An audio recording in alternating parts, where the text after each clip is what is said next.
Hello, this is cjhoyle, and in this video I'm going to share my experience going dog sledding on Frobisher Bay in Iqaluit, Nunavut. This video was filmed back on June 1st of 2023 during the late spring, but it's still plenty cold enough for this activity up here in the Arctic. So I made arrangements to go dog sledding with a local tour company, and here we are walking out to the spot on the ice where they keep their team of dogs. The person to my right wearing blue is Litia, and she will be our guide for this adventure. The guy to my left wearing black is another guest, and Litia will be taking the two of us on a 1.5 hour dog sledding tour this evening. So as you can see, the dogs are very excited to see us. I had read ahead of time that some sled dogs don't like to be petted, but most of these ones seem to be more than happy to oblige. While you may notice some variation in how these dogs look, all of them are Canadian Inuit dogs belonging to the same breed. For hundreds of generations, these dogs have been bred specifically for pulling sleds through the Arctic, and they're very good at it. When they're not hitched up to a sled though, they spend all of their time chained up outdoors like this, which you may think seems kind of cruel.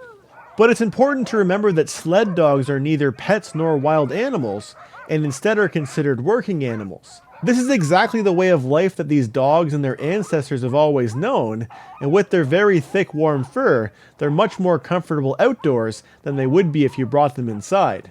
The chains keep all the dogs separated, with the exception of these two, who are currently being grouped together for breeding. So this here is the sled that we're going to be using tonight, which is known as a Comatic. In addition to Litia, there are two other staff members here who are helping to get the Comatic set up for our journey this evening. With the sled firmly anchored in place, each dog is fitted with a harness and individually moved from their spot on the chain to the end of one of the ropes. After a few minutes, nearly all the dogs are in their respective spots, and we are instructed to sit down on the Comatic and get ready to ride. Okay, ready!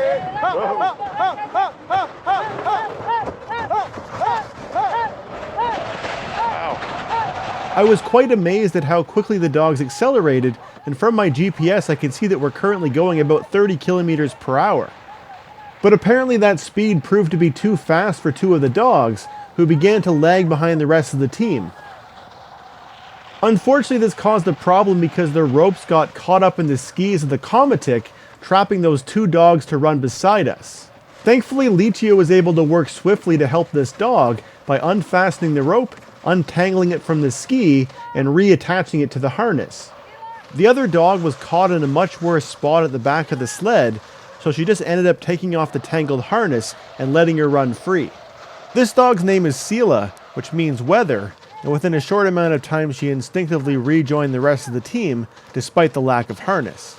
So we've already traveled about 2.5 kilometers, though our speed has dropped to 16 kilometers per hour, but I still think that's pretty impressive. Litia told me there are two routes that they commonly like to take out here on the ice, and today she just let the dogs decide. The route they've selected will take us southeast towards Mair Island, which we'll loop around and then head back to our starting point near Iqaluit. At this time of the year in early June, there's not a lot of snow left on the land, but out here on Frobisher Bay, things should stay frozen for another month or so. During the colder months, this tour company does the dog sledding on land through the nearby Sylvia Grinnell Territorial Park. I imagine that experience would be quite a bit different, since the land around here is very hilly, so the dogs would have to work a lot harder. Litia told me it can be a lot slower, especially when the snow is deep. With the shallow snow and perfectly flat terrain out here on the ice, we're able to maintain a pretty good rate of speed. As far as keeping us heading in the right direction, all the steering has been done through verbal commands yelled to the dogs. They naturally prefer to follow existing tracks left in the snow by other sledders and snowmobilers, but if they end up following the wrong path, Litia will instruct them to turn. So as you can see, the Comatic has been set up with a harness arrangement which simply uses a different length of rope for each dog. Litia said that they give the longer ropes to the dogs which are better at following instructions. In other parts of the world, the harness arrangement which you'll typically see used for dog sledding has the dogs neatly arranged into pairs of two running behind one another. This is done to allow them to follow narrow pathways between trees. Up here in the Arctic though, there are no trees, so the tradition is to use this simpler arrangement which allows the dogs to fan out as they run. Now because this is the only part in the day when the dogs get to socialize with one another, you'll sometimes see them getting into fights while they're running.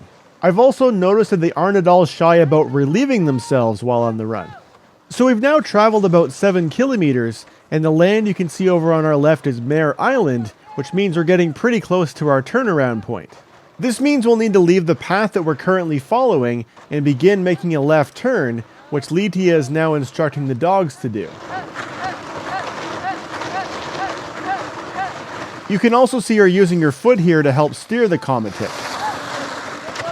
But now that we're no longer following a well-established compacted trail, the dogs have slowed down quite a bit to only 8 kilometers per hour. We can also see the dogs hunting around from left to right, trying to find the best path to follow. So we've now just about reached the tip of Mair Island, and the ice is a lot less flat here.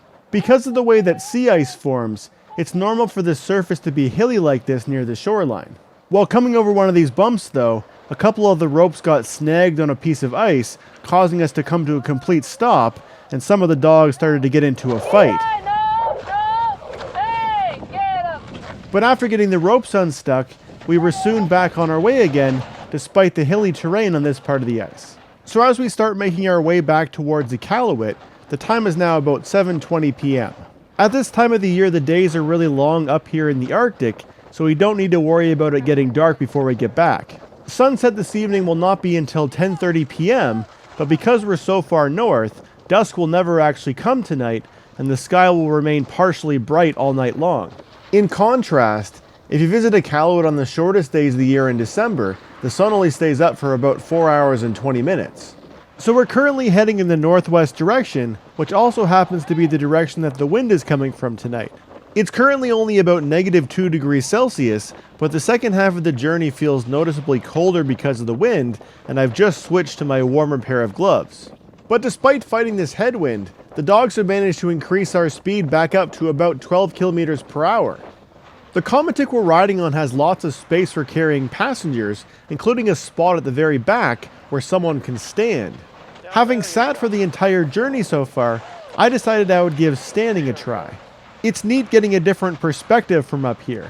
So dog sledding has played an important role in the survival of the Inuit throughout their entire history here in Nunavut. While it's no longer a dominant form of transportation, dog sleds are still commonly used by locals for hunting. There are also annual dog sled races held in different communities around the territory, which is something that this team of dogs often participates in. Of course, dog sledding is also used as a tourism activity, as we're getting to experience it here tonight. But surprisingly, of the 10 to 15 dog teams currently based here in Iqaluit, from what I understand, only 2 of them are operated by tour companies like this. So we're getting pretty close now back to our starting point, and the dogs must be getting excited because our speed is increased back up to 15 kilometers per hour. But in preparation for bringing the Comitic to a safe stop, we can now see Litia dragging her foot in the snow. In her hand, she's holding a braking device, which she places on one of the skis to provide further resistance. But even that doesn't stop the dogs from pulling us just a bit further.